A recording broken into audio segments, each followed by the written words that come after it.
പരീക്ഷയ്ക്ക് കോപ്പി അടിക്കുന്നതിന് ഇംഗ്ലീഷിൽ എന്താ പറയുക? കോപ്പി എന്നുള്ള വാക്ക് ഇംഗ്ലീഷാണ്, പക്ഷേ നമ്മൾ മലയാളികൾ കോപ്പിയടി എന്നുള്ളൊരു വാക്കുണ്ടാക്കി. അപ്പോൾ കോപ്പിയിങ് ഇൻ ദ എക്സാം എന്ന് പറയാൻ പറ്റുമോ? പരീക്ഷയ്ക്ക് കോപ്പി അടിക്കുന്നതിന് ഇംഗ്ലീഷിൽ പറയുന്ന പേര് ചീറ്റിംഗ് എന്നാണ്.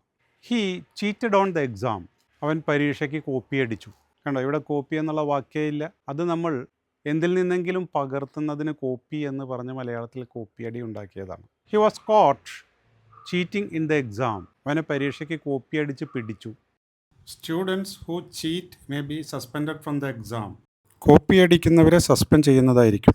Extra vigilance is in force to prevent cheating. കോപ്പിയടി തടയാൻ കൂടുതൽ നിരീക്ഷണങ്ങൾ ഏർപ്പെടുത്തിയിട്ടുണ്ട്.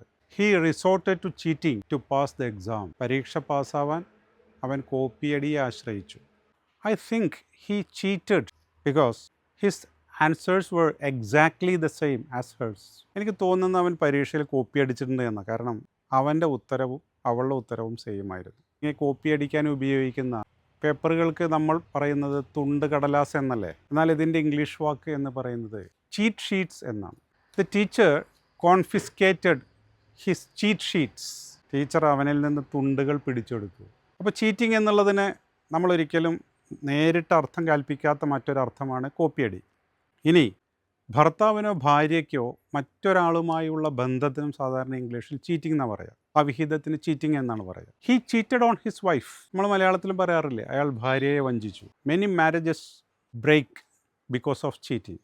ധാരാളം വിവാഹങ്ങൾ തകരാറിലാകുന്നത് ഈ ചീറ്റിംഗ് കാരണമാണ്. She found out that her boyfriend was cheating.